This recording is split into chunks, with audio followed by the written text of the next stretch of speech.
Here we are. Life is rough, but somebody's got to live it. May only be January, Everybody can't be us. No, we're in vacation mode, right? Let me put my Prada shades on. What am I sitting here doing? Oh, I don't even need these either. We on vacation. Styling. That's where we are. Well, or at least wishing this was a real beach. If you happen to be looking to travel this year, you're already missing deals. We got to get with it now. You better get where we're at. Where are we at? Central Pay. That's where we're at. Oh, that's the place. Yeah. That's exactly where we are. I just need my Long Island, and we're good. Don't worry, we have you covered if you can't be where we're at right now, because it is National Planning Vacation Day. So I have Hayley Berg, lead economist at the online booking website Hopper. Y'all use Hopper a lot for flights, we know. She says it's time to get on it, Hayley. You need to start planning right now. Yes, if you are thinking about vacations from now all the way through to end of summer, now is the time to start planning if you want to get the best prices and some of those biggest deals. Okay, so let's talk about your 4 hacks to save money. First, be flexible with dates when booking flights for the cheapest fares. Does it really make a difference, especially between domestic and international?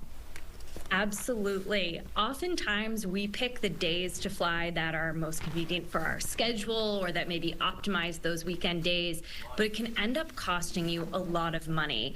If you can depart on domestic trips on a Wednesday or Thursday, you can save an average of about 15% on your airfare, even more on international trips. We've got a whole guide on the Hopper Research blog, but when you fly is just as important as where you fly and what time of year you go on vacation. So peak travel season, you should, one good thing I hear people say is traveling during off season, and that's when you can save some money too. Absolutely. January right now is actually one of the cheapest months of the year to take a vacation.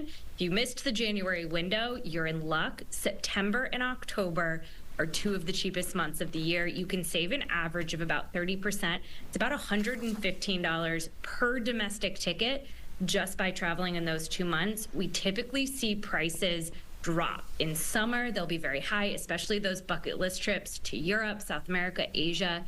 Prices will drop in September and October. You can save hundreds for the same exact trip. You just shift your dates a little bit. Yeah, that makes a huge difference, especially if you're booking for your whole family. Now, you say it's all about booking at the right time, monitoring prices well in advance of your trip. Again, is there a difference of flying domestic versus internationally? Yes. If you're planning an international trip, you're going to want to start your planning process much earlier. Post-pandemic, a lot of us are planning our vacations much closer to our departure dates, and that means we're missing out on the best deals. So if you're planning a longer haul, bigger vacation outside of the country for this summer, for early fall, start monitoring prices now. Use a price monitoring tool like the Hopper app. We'll tell you when prices are going up, going down, when it's the best time to buy. But you want to start monitoring now because you don't want to miss that window of the absolute lowest prices. So speaking of booking and knowing when to book, I always hear this. The days you should be looking at flights. When should you be looking? Some people say it's Tuesday. Some people say it's Sunday. When is it? Everyone wants there to be a golden rule, one day of the week that you're guaranteed to get the best deal.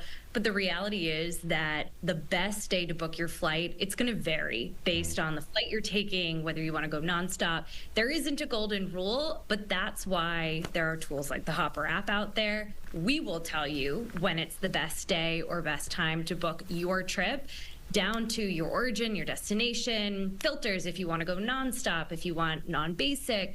So use a tool because you're not guaranteed to get the best price if you book. I've heard Tuesday, I've heard Saturday at 6 a.m., whatever it is.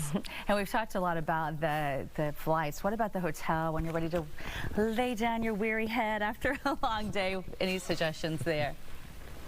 Skip the Saturday night stay if possible. You'll pay about a 20 to 25% premium just to stay at a hotel on a Saturday. So if you are able to shift your dates, maybe check in on Sunday, check in out on Monday, you can save a tremendous amount. This is most important in big cities like Las Vegas. You will pay double to spend a night hotel in Las Vegas on a Saturday versus a Friday or a Sunday. So try to shift your dates, especially when you're staying in a big city like this. So if you can't come to Central Pay with us right now, what are some of the other travel deals going on right now that you've seen, some of the best ones? Some of the best I'm seeing from Houston, San Juan, Puerto Rico, $145 round trip for trips the next 2.5 months, so spring break. And if you're thinking about Europe, Barcelona and Madrid are both under $450 round trip from Houston. Really good deals. So if you're looking for a little warm weather, but maybe in Europe instead of the US, it's a great place to consider. All right, we're ready to go. Hayley, thanks so much. Thanks a lot. Let's check in with Chelsea.